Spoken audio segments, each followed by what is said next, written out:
Peran teknologi bioflok dalam budidaya ikan. Budidaya ikan secara intensif sering menghasilkan limbah organik yang tinggi, sehingga dapat menurunkan kualitas air budidaya.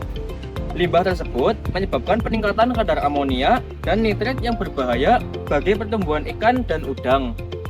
Teknologi bioflok hadir sebagai solusi karena mampu memanfaatkan bakteri heterotrof untuk mengubah limbah menjadi biomasa yang bermanfaat selain menjaga kualitas air. Bioflok juga dapat menjadi sumber pakan alami tambahan bagi organisme budidaya.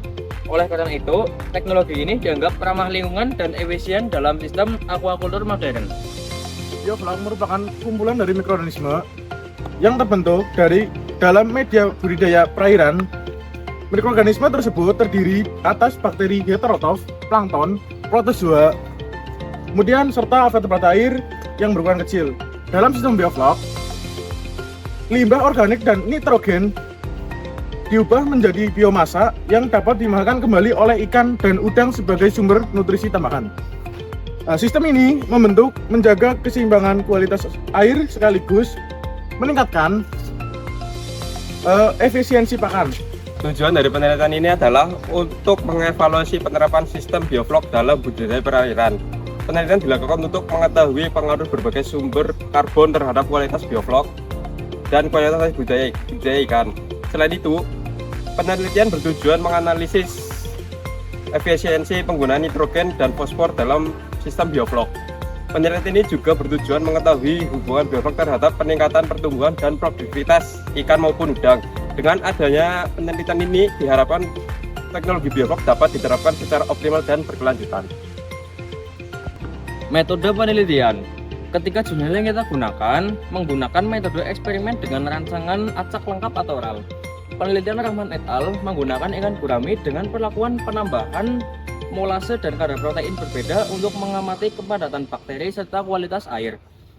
Penelitian Sumitro et al. Menggunakan ikan lele dengan perbedaan kepadatan tebar pada sistem bioflok untuk mengukur efisiensi nitrogen dan fosfor.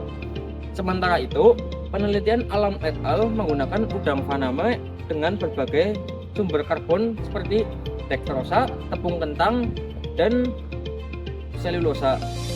Semua penelitian dianalisis menggunakan metode ANOVA untuk mengetahui pengaruh perlakuan yang diberikan. Dari hasil penelitian, sistem bioflok mampu meningkatkan kualitas air dan efisiensi budaya perikanan. Penambahan molase pada sistem bioflok meningkatkan jumlah bakteri heterotrof yang membantu menguraikan limbah organik.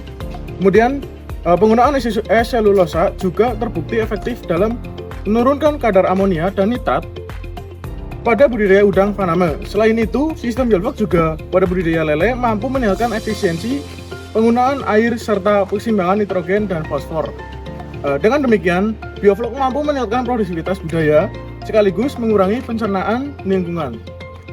Hubungan vertebrata air dan bioflok. Vertebrata air memiliki hubungan erat dengan sistem bioflok karena menjadi bagian dari mikroorganisme yang hidup di dalamnya. Organisme ini membantu proses penguraian bahan organik sehingga kualitas air tetap terjaga. Selain itu, vertebrata air dapat dimanfaatkan sebagai pakan alami tambahan yang kaya protein bagi ikan dan udang. Kehadirannya juga membantu menjaga keseimbangan rantai makanan dalam ekosistem budidaya. Dengan demikian, bioflok tidak hanya bermanfaat bagi ikan budidaya, tapi juga mendukung keberadaan vertebrata air dalam ekosistem perairan.